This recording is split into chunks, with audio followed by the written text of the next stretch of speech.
Thank you to Wombat Noises Audio for some of the sound effects used in today's episode. Hello, everyone, and welcome to the Good Lawyers Gone Bad podcast. My name is Stuart Teicher. Today's story was brought to me by my friend Ken Starr. Ken is a lawyer in Kansas City, Missouri. Ken, thank you very much for letting me know about the story that we're featuring in this episode of the Good Lawyers Gone Bad podcast. Ken, correct me if I'm wrong, but I think you and I met when I spoke for Lathrop and Gage a few years ago. For those of you who don't know, I make my living giving continuing legal education seminars to lawyers, and I think I met Ken at a client event at Lathrop and Gage. If you are a law firm looking to present an amusing ethics CLE at a client event or an in-house professional development program, please feel free to reach out to me. And if you have a story that you think would make a good episode, let me know that as well.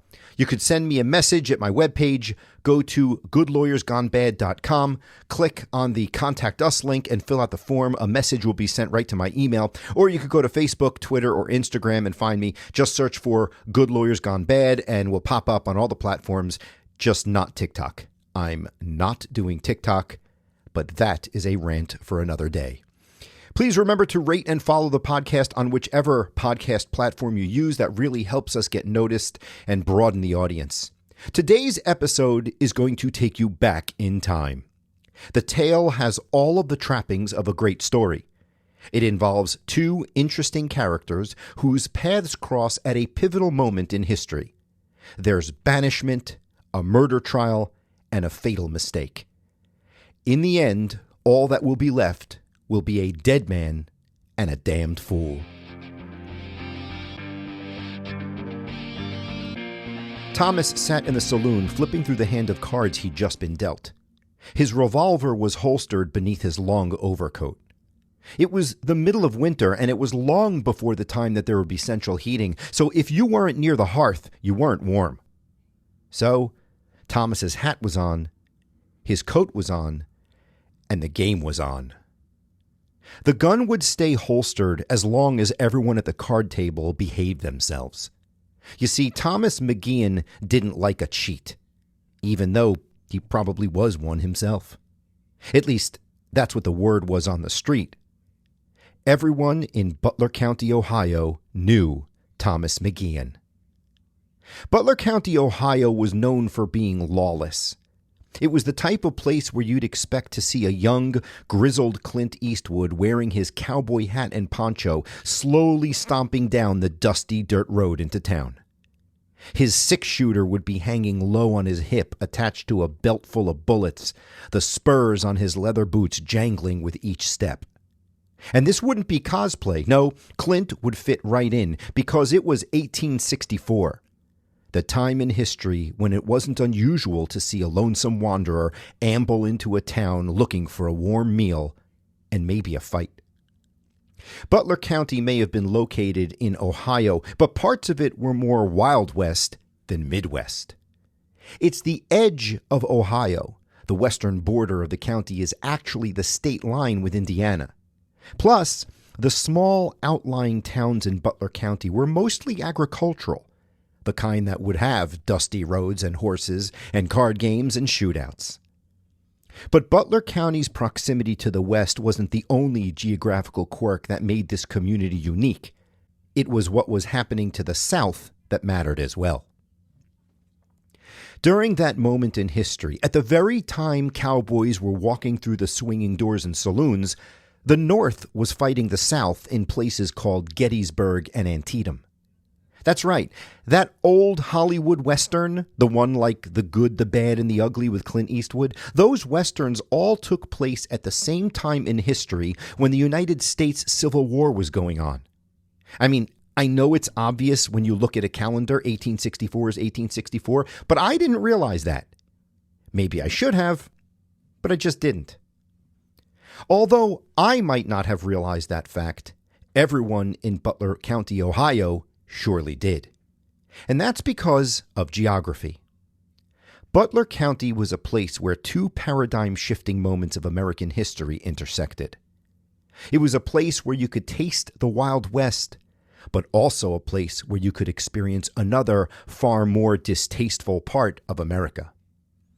If Clint Eastwood were to get on his horse in Butler County, Ohio, and ride south for only 20 miles, he'd be at the banks of the Ohio River. And that means he'd be looking out over Kentucky. And in 1864, Ohio was a free state, but Kentucky was a slave state. At that riverbank, only 5,000 feet of water separated the North from the South. And that made Butler County, Ohio, both important and a problem. It was important because the war was big business. Butler County's proximity to the South made it a perfect place to produce items that were needed for the war. It was a northern community that was almost on top of the place where the battle was raging, so that made Butler County vital to the North's war effort. It was also causing the county to rapidly transform into an industrial powerhouse. And that transformation, that created the problem. Two kinds of people are attracted to a place that's experiencing rapid economic growth in an underdeveloped economy like the United States in the 1860s. The first was the thief. Whether it's a gold rush or a newly booming wartime economy, the prospect of making a quick buck always attracted seedy characters. The second were the supporters of the rebels in the war. Oh yeah, there were a ton of people in Butler County who supported the South in the Civil War. Some of those people simply believed in the South's cause. Listen, this part of Ohio was as close to the slave-owning South as you could get. There were a ton of people living on the north side of the dividing line that believed in the cause of their brethren who lived only a few miles away. So, Butler County was a crossroads, literally. It sat between the Old West and the Old South. It had rural backwaters and urban industry, and because of that, a crap ton of people in Butler County in 1864 were criminals and Confederate sympathizers. And that is what made it lawless. And it's probably why Thomas McGeehan did so well in Butler County, Ohio.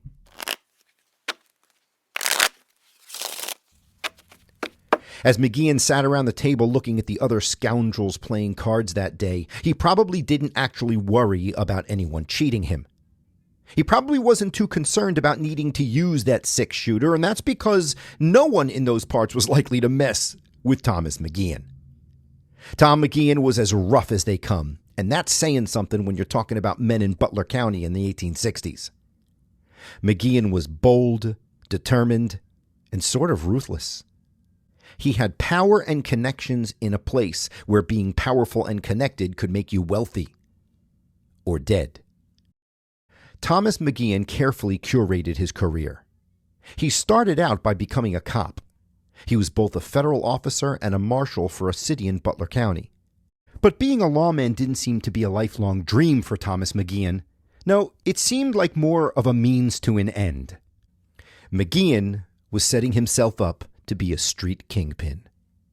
McGeehan operated out of Hamilton, Ohio, a city in Butler County. Hamilton was one of the newly emerging industrial powerhouses that fed the war effort.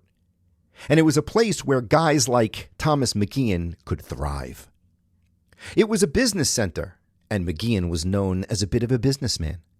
Of course, he was referred to as a speculator at times, so let's just say that he was a risky businessman. Hamilton was also known as being a place that was rife with corruption, and that seemed right up Tom McGeehan's alley. Word on the street was that McGeehan was a criminal. There was some reason to believe that. He was charged with counterfeiting and a host of other crimes. Plus, he was said to have taken part in the whiskey frauds. That was a popular scam going on in the 1860s.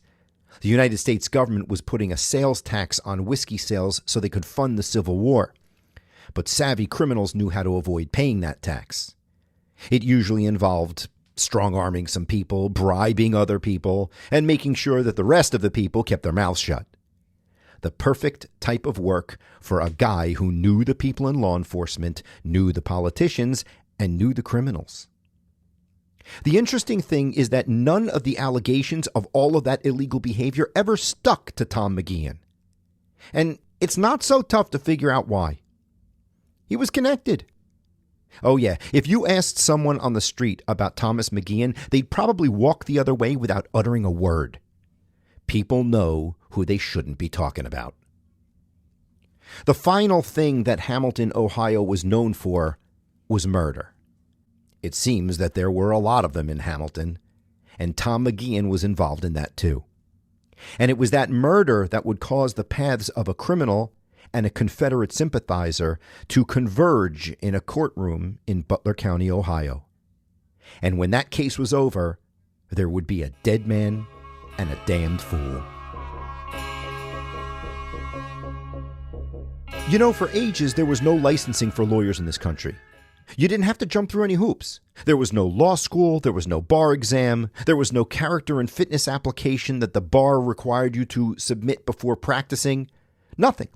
All you had to do was take an oath that you would be moral, and you were in. Then you found someone to teach you the law, and off you went. That's why it was so easy for Clement Vallandigham to become a lawyer in the early 1800s. His older brother was an attorney, so he learned law from him, and at the ripe young age of 22, Clement Vallandigham was sworn into the practice of law. Clement Vallandigham was from eastern Ohio, not too far from Pittsburgh, and he was a spark plug. There was a fire inside Clement Vallandigham that would stay with him for the rest of his life. But that fire created headaches for Vallandigham as well. Too often his drive led to stubbornness, and that got him into trouble. Sure, his stubbornness would somewhat work out for him in the beginning. He applied his relentless approach to his career, and he shot up the professional ladder early on. Just 3 short years after becoming a lawyer, Clement Vallandigham was elected to the state legislature in Ohio. But while the stubborn belief that he had in himself would benefit his career, the stubborn belief that he had in politics would not. In particular, it was his hard-headed position on the Civil War. Clement Vallandigham strongly supported the good guys in the war. The problem was, his good guys were the bad guys. Vallandigham may have been born in the northern state of Ohio, but his ancestry was from further south.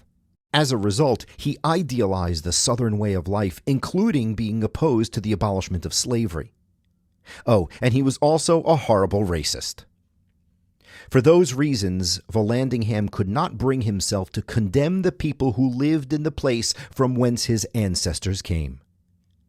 So when the North took up arms against the people of the South, it gave people like Clement Vallandigham no choice but to defend their honor in the war. So, Vallandigham opposed the war. And that is why Clement Vallandigham was considered a Copperhead. Copperhead is not a term of endearment. No, it was sort of a slur. Northerners who opposed the war were considered to be snakes, so they named that type of person after a venomous snake who sneaks around its prey and strikes without warning. A Copperhead. Copperheads, the people, were largely, but not exclusively, from Ohio and Indiana, places where families had deep Southern roots.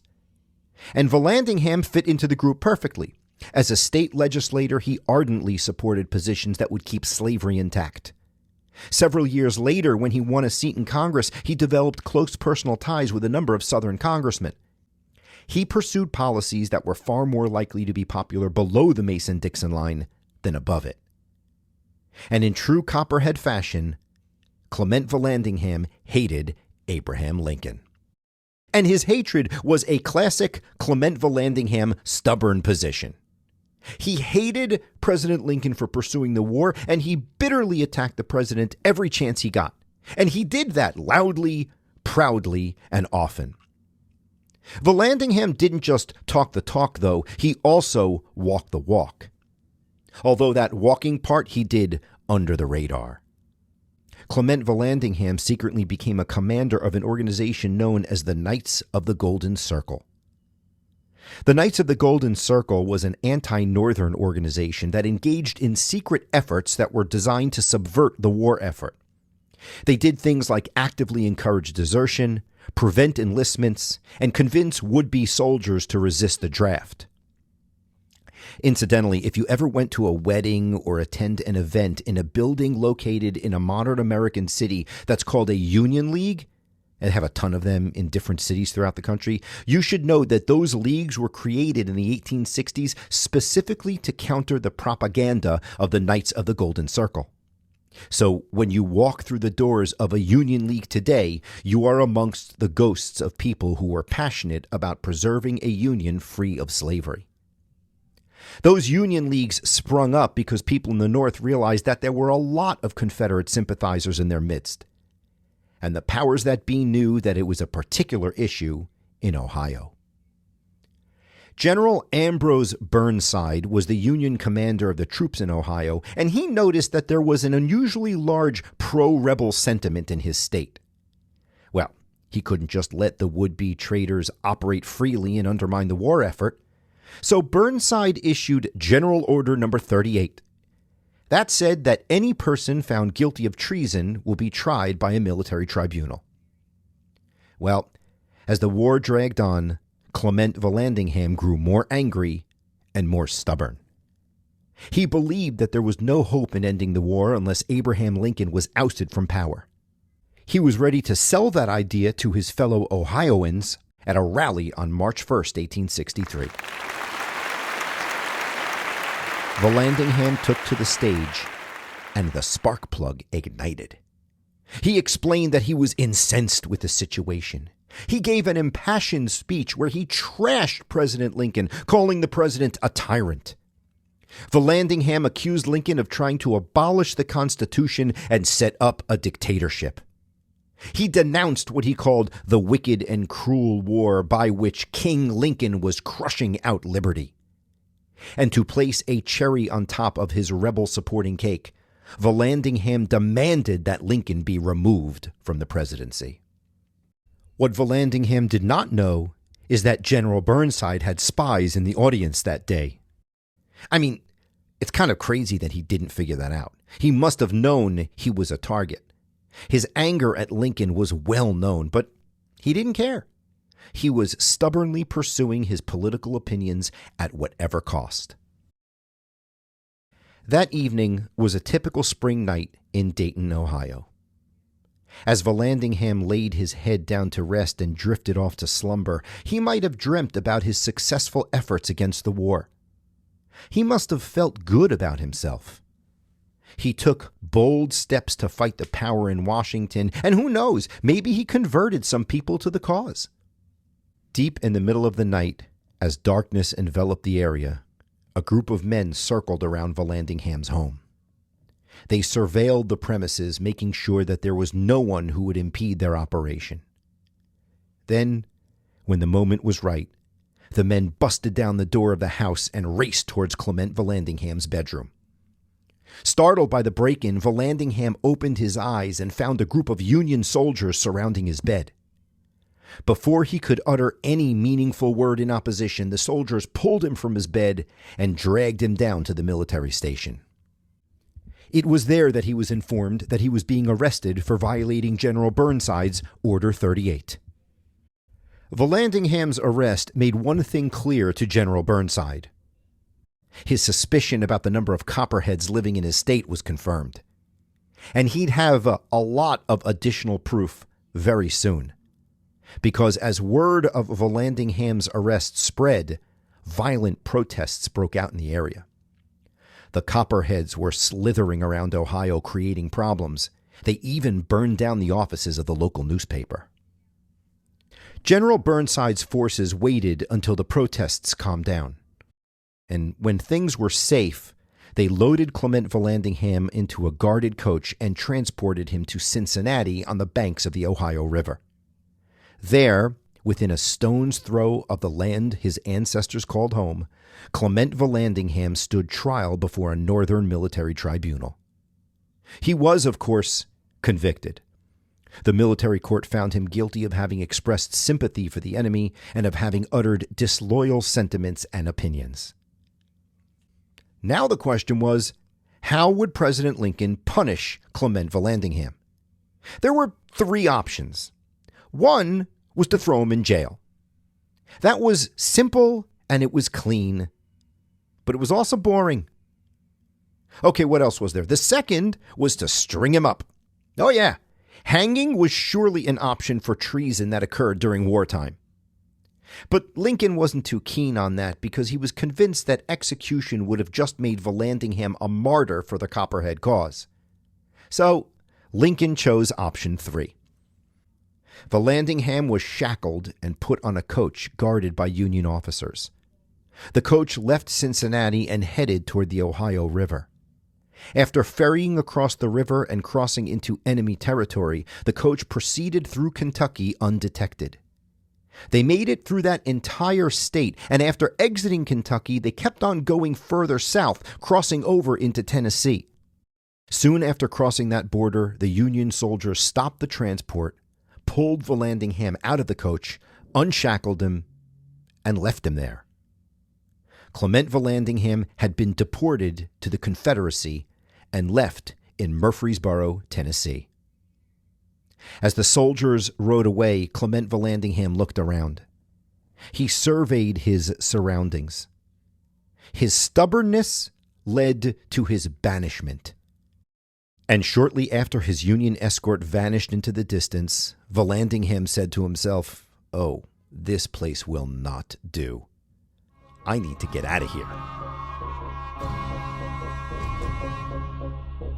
Thomas McGeehan threw a couple of playing cards on the table. "Give me 2, he said to the dealer. As he said it, a puff of steam blew out of his mouth. There was a shiver in the air. Playing cards in a saloon was an interesting way to spend a cold Christmas Eve. There might have been a chill in the air, but McGeehan likely wasn't feeling it. Not just because he was wearing his overcoat, but because he was piss drunk. McGeehan was drinking with his buddies for quite some time, so there was probably a little warmth in his belly. And he was about to get a little Christmas cheer, too. One of McGeehan's cronies came up to the table and bent down towards his ear. The guy whispered, "Bill Myers is next door." McGeehan's jaw dropped. "You sure?" he asked his guy. "Oh, yeah," he replied. "He's in the American Saloon, upstairs in the game room." The warm feeling in McGeehan's belly transformed to a hot rage. Gang warfare was nasty in the 1860s. Grudges once held were never let go. Men could find themselves shot in the back years after some disagreement just because it was time for someone to get even. Well, for Tom McGeehan, that time had come. Bill Myers was Tom McGeehan's nemesis. They used to run together, but they had, shall we say, a falling out. And now, Myers had been delivered to McGeehan. He had the opportunity to settle the score with his former friend. It was a Christmas miracle. McGeehan had to be careful. He knew Myers wouldn't be alone. He never was. Everywhere Myers went, he had several members of his gang in tow. So McGeehan didn't go over by himself. He brought his own crew. When they got to the American Saloon, McGeehan and his guys went upstairs to the game room where Myers was supposed to be partying. When they entered, it was wall-to-wall people. McGeehan scanned the room, looking for the son of a bitch. After a few passes, he found him. Across the room, at a game table, his back against the wall. It was perfect. Myers was facing right at him. McGeehan looked around the room. His crew got mixed in with the large crowd. He looked back at Myers. He was facing front, sitting up straight. It was almost like there was a target on his chest. But that also caused a problem, because Myers was sure to see McGeehan coming straight at him. McGeehan thought maybe about coming from the side, but the room was too packed for that. So McGeehan headed straight towards Myers. His eyes were locked on his prey. As he stared at the face of his soon-to-be victim, he suddenly saw Myers' eyes open wide. Myers' face turned white. He instantly realized that he was screwed. Myers shuffled in his seat and reached for his pistol. Panic set in as he saw McGeehan quicken his step. But what Myers didn't know is that McGeehan had thought ahead. Underneath his overcoat and out of view, McGeehan was grasping his pistol, pointing it straight at Myers, holding his forefinger on the trigger. As he closed the distance between himself and his target, McGeehan saw Myers pull his own revolver out, but before Myers could get it aimed properly, McGeehan squeezed the trigger of the gun hidden in his jacket and shot through his overcoat directly into Myers' stomach. Out of reflex, Myers flailed his revolver in the air and squeezed off a couple of shots, but they landed harmlessly in the ceiling and the walls. The place erupted. There were shrieks and screams and a stampede out the door. In no more than a few seconds, the room was deserted, all except for Thomas Myers, who sat dead, slumped over a gaming table. Merry Christmas, you filthy animal.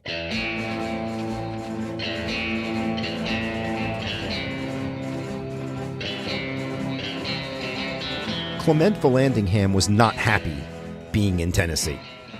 He was far from his home and the place that he practiced law. He was dropped in an alien community where he didn't know anyone.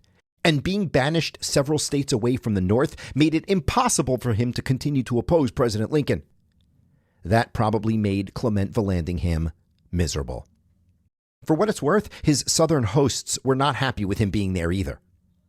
It's tough to say why. There isn't a whole lot of research on it, but there's a good chance that it was because Clement Vallandigham seems like he was just an asshole. I mean, let's face it, the Southerners probably saw the Ohio-bred Vallandigham as a Northerner.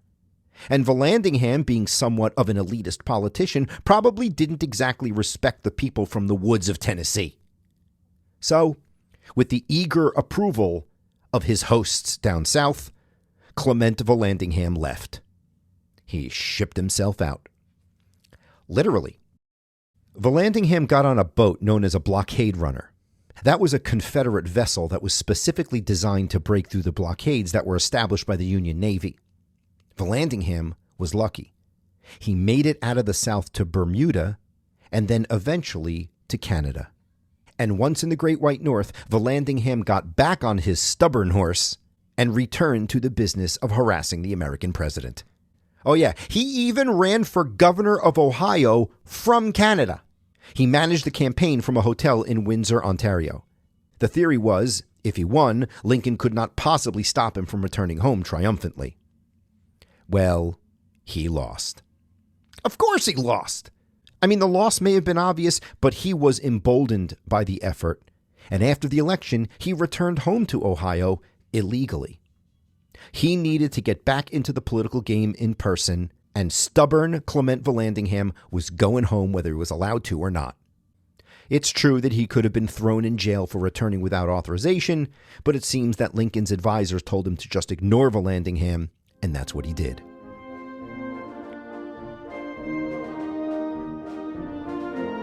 Eventually, the war ended, and there was nothing left for Clement Vallandigham to oppose. Lincoln was gone, and the cause of the South was lost. Vallandigham was likely a little bit lost himself. I mean, think about it. His entire adult life was devoted to fighting with Lincoln. He was stubbornly married to a political cause that had now vanished. But if that made the lawyer depressed, it didn't last for long, because Clement Vallandigham took his passion for fighting and threw it into his work. Vallandigham went back to practicing law, and the stubbornness that got him into political hot water was quite helpful when putting that to use on behalf of clients. Vallandigham's single-minded pursuit of his clients' cases helped him develop a reputation as a guy you wanted on your side. And that is probably why he was hired by a guy named Thomas McGeehan facing charges for murder. Defending McGeehan was going to be an uphill battle. There were witnesses who said they saw the whole thing happen. But Vallandigham had reason for hope when it came to the defense of Tom McGeehan, and that's because when the lawyer sat down to talk to his client about the case, he learned something interesting. At some point, Vallandigham must have said something like, "Look, there are witnesses that say that they saw you walk into a crowded room and shoot a guy. One witness even says that they saw you shoot the gun through your overcoat and that he saw the hole in your coat. I mean, unless you've got something else, there's not a whole lot I can do for you." And that's when McGeehan dropped the bomb. He told his lawyer, "Yeah, I can see why you'd say that. The only problem is that's not what happened." Court records from the 1800s reveal what McGeehan claimed actually occurred. McGeehan seems to have told his lawyer, "I came to the bar wearing an overcoat, but it was really cold, so I sent the bartender's son over to my house to get another jacket for me. I told him to bring my light-colored fur coat that's made out of chinchilla. When the kid came back to the bar, I changed coats. I took off the first coat, handed it to the bartender, and put on the warmer chinchilla coat. I did it right there in the bar. Everybody saw. And then I stayed there drinking with my guys for a little while. Eventually, me and my buddies got bored of drinking at that bar, so we went to a few other places. At one point, we found ourselves over at a place called the American Saloon. We walked in and headed upstairs to the game room. As I walked upstairs, I heard a bunch of pistol shots, bang, bang, bang, and they came in rapid succession. So the lawyer said, "What did you do?" He said, "I just kind of stood there on the steps. I heard chairs falling over in the game room, and then people rushed out of the door. One guy was trying to get out of there so fast that he fell down the stairs right next to me. The whole thing took like 15 seconds. "Okay," the lawyer must have said. "Then what?" "Well, then I wanted to see what was going on, so I continued walking up the stairs. When I got to the top, I walked into the game room. I couldn't have walked in more than 5 feet, and I saw Bill Myers lying on the floor dead. There were 2 or 3 other guys standing over him, just looking at him." At this point, Vallandigham was probably almost cross-examining his own client. After all, the story sounds a little suspect, don't you think? He probably asked, "Okay, then if you had nothing to do with it, what actually happened? Who killed Bill Myers?" McGeehan said, "I heard that someone who had a beef with Bill Myers saw him from across the room and threw something at him. They got into a fight right there in the game room. Myers drew his pistol to shoot the son of a bitch, but he didn't get it out cleanly. He got his gun out of the holster, but then it got caught on his pants, and when he fired off those shots, one of them went through his vest and hit himself in the stomach. Yeah, Myers shot himself." Vallandigham probably looked at his client sideways. Seems like a bit of a tall tale. McGeehan could probably sense that his lawyer was skeptical. He said, "Listen, I got a couple of people who will testify. I walked right by Bill Myers' brother when I was walking up the stairs. I asked him what was going on, and he said, 'My brother Bill's up there. He's dead.' And if that's not enough, I could get the guys in the game room to testify." Did Vallandigham believe his client? It's a tough story to buy, right? Come on. What are the chances that a murdered guy's brother would be casually walking down the stairs, run into the person who was known to be his arch enemy, and simply say, "My brother is up there dead"? It's sort of ridiculous. And what made it even more suspect is that later the brother said he never had that conversation on the stairs with McGeehan. And what about the other witnesses? Well, they could be convinced to give certain testimony, don't you think? A guy who is as connected and feared as Tom McGeehan probably wouldn't have a tough time getting some people to vouch for him, even if their stories were completely made up. So it could not have been easy for the lawyer to believe his client, unless he wanted to believe him. Clement Vallandigham liked to fight, and he liked to poke the bear. He picked a fight with Lincoln, he picked a fight with General Burnside, and when the odds were against him, Clement Vallandigham fought harder. Maybe McGeehan's insistence in his innocence, despite the mountain of evidence against him, maybe all of that activated the stubbornness in Vallandigham's psyche. Whatever the reason, the bottom line is that Clement Vallandigham decided to believe his client, and he resolved to go all out on his defense. And he was probably pleased with his decision to take on the case of Tom McGeehan when his client brought him that chinchilla coat. And there was no hole in it.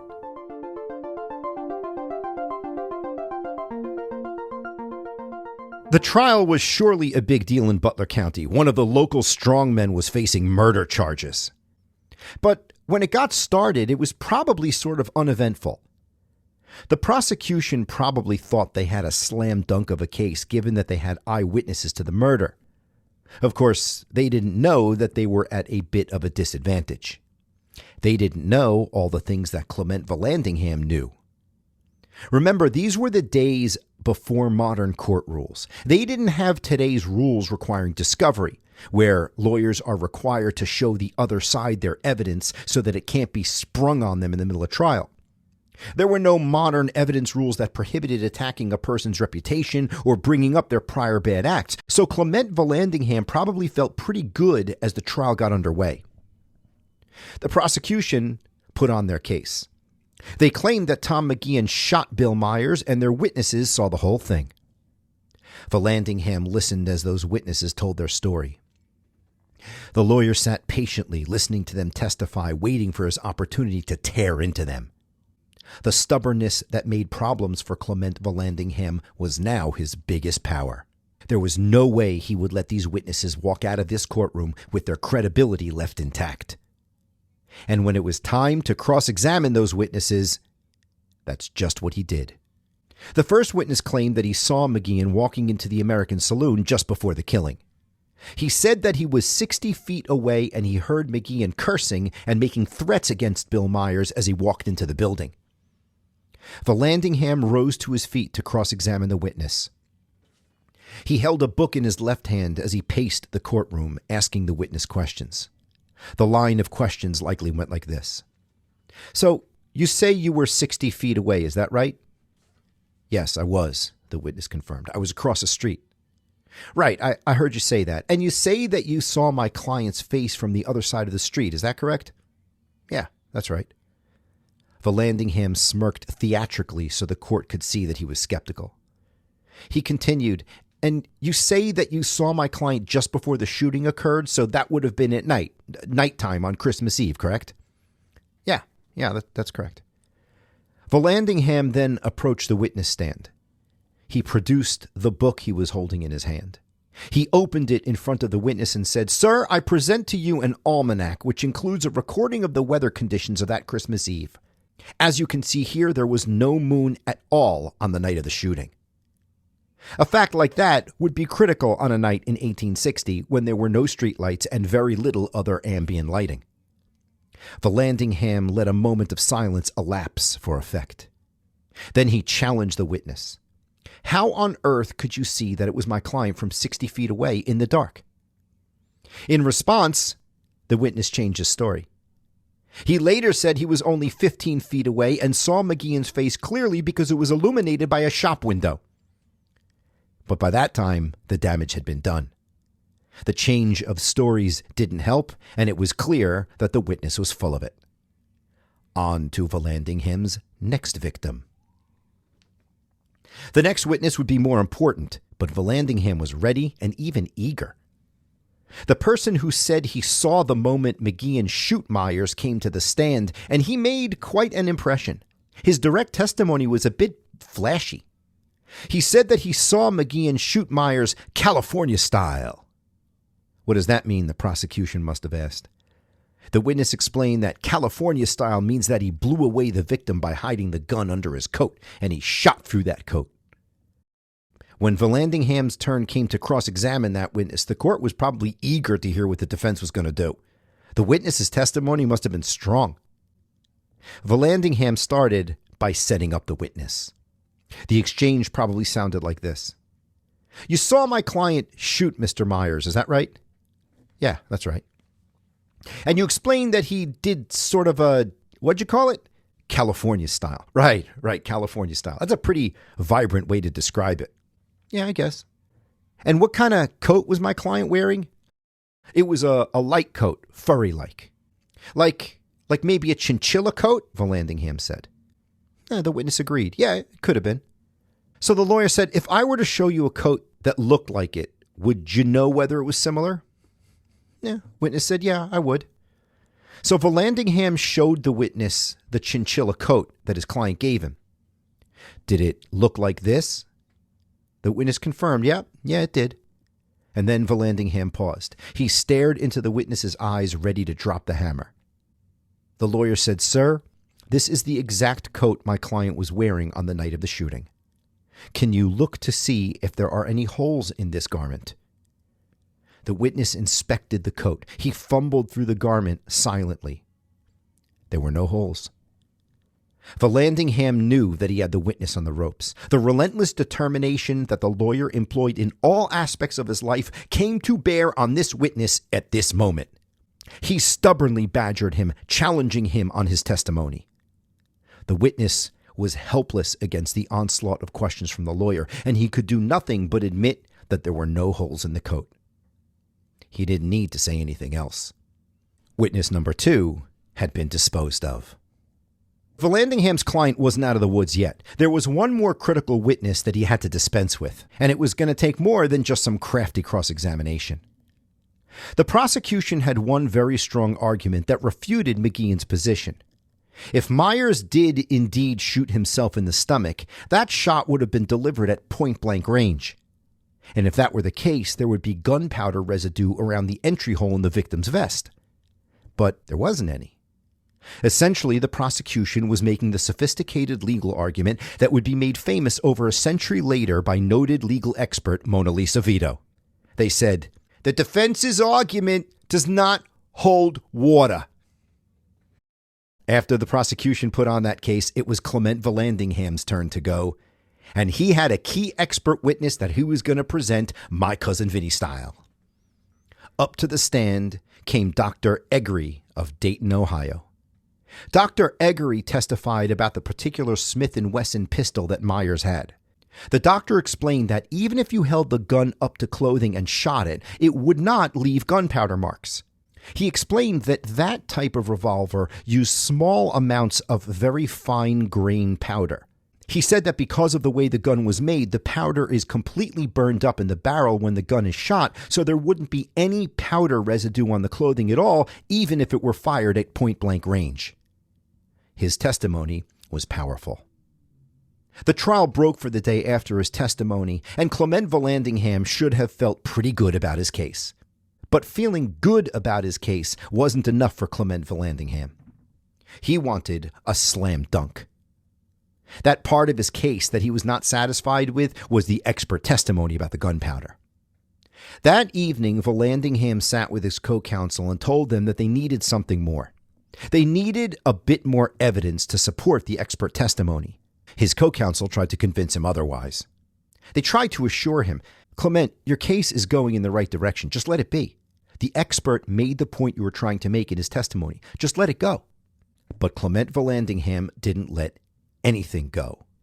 When he got an idea in his head, he was relentless about pursuing it. And the history of his life made it clear that he took that approach even if it caused him problems. So the lawyer dismissed the opinions of his co-counsel and decided to gather some more evidence. Vallandingham believed that he needed to replicate the expert's testimony with an experiment. He needed to shoot a gun into fabric at point-blank range to show that no powder would be left on the fabric. His co-counsel didn't understand why this was necessary. They had the expert testimony. But Vallandingham's classic stubbornness showed. He insisted that the additional evidence was needed because it wasn't enough to just refute the prosecution's argument. They had to destroy the prosecution's argument. He wanted to do this experiment, and his co-counsel reluctantly agreed to participate. Clement took a piece of white fabric and a 5-shot revolver, just like the one that Myers had owned.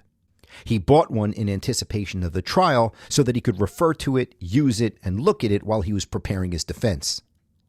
Vallandingham's idea was to shoot that gun into fabric and then show the court how everything looked afterwards. He'd show him how the gun looked, he'd show him the fact that there was no gunpowder residue on the fabric, that sort of thing. He did the experiment, and it went off perfectly.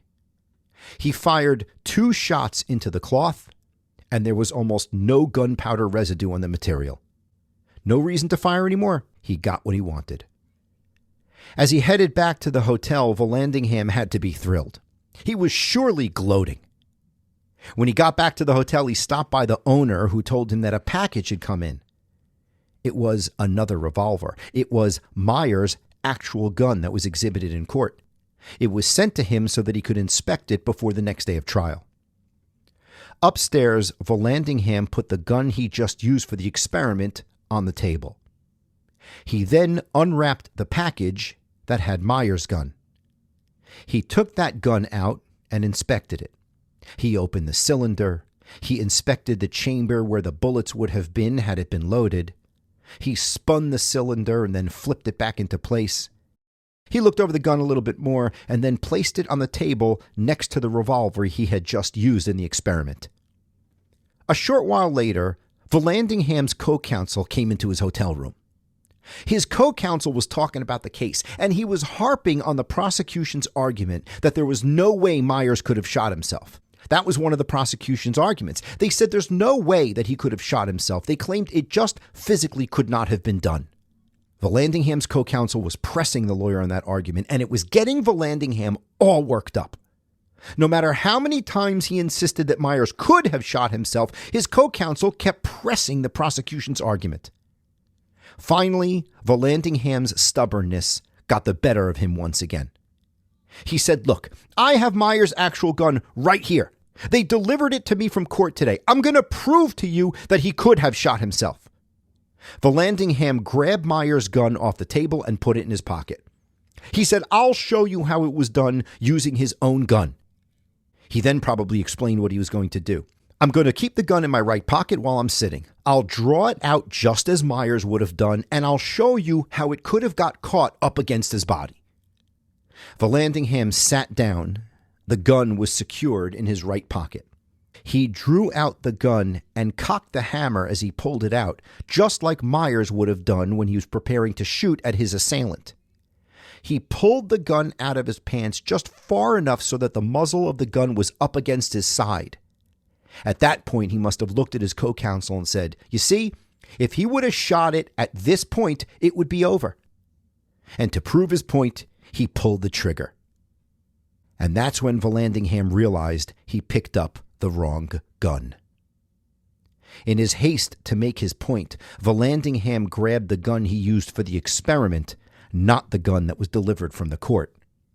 And the gun he used from the experiment still had 3 bullets in the cylinder. Well, now there were 2.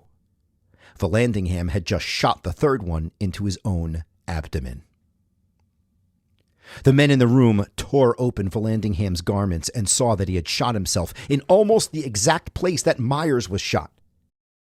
Vallandingham screamed in pain. The room flooded with people, and the excitement spread throughout the hotel. Before anyone knew it, it seemed like the whole population of the town had gathered inside that hotel. His co-counsel called for a doctor, and luckily 2 doctors were staying in the hotel. They examined Vallandingham intently and determined that the projectile was lodged near his bladder. But after spending quite some time attending to the patient, they also realized that they were unable to get the bullet out. All they could do was watch Clement Vallandingham lie in his bed in the hotel and lose blood. Several hours later, he died. Clement Vallandingham's stubbornness had finally done him in. It turns out that Clement Vallandingham ended up both a dead man and a damn fool.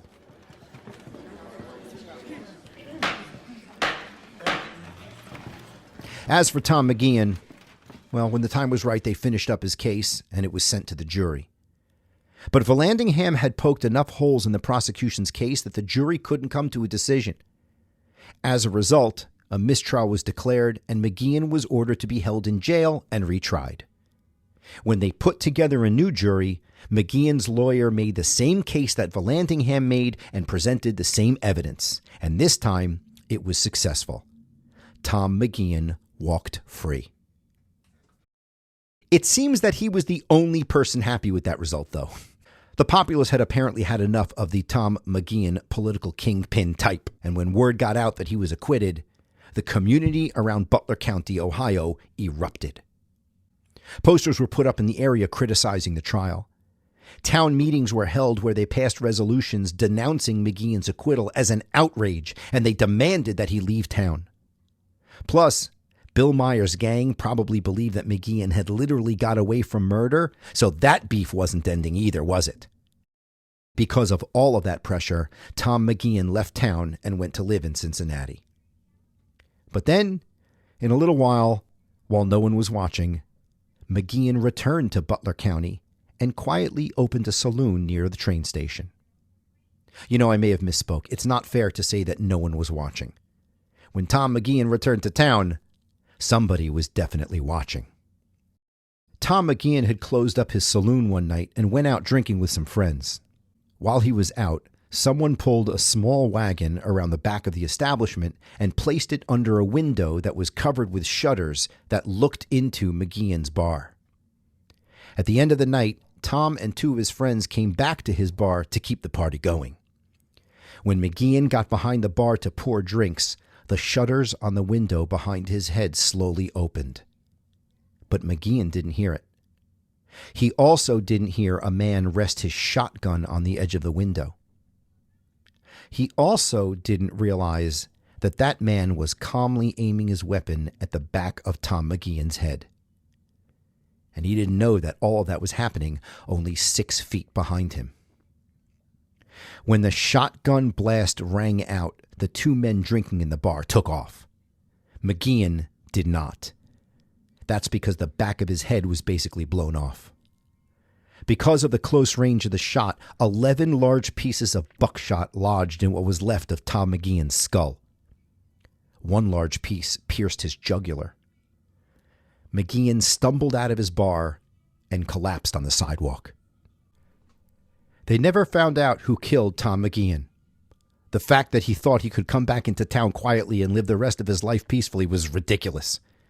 But then again, that's why Butler County was known for being lawless. And look at that. This story had 2 dead men and 2 damn fools. Thank you for listening, everyone. If you liked the story and you're on your app right now, pick up your phone, give us 5 stars. I'd really appreciate it. More stories to come soon. Thanks for listening and have a great day.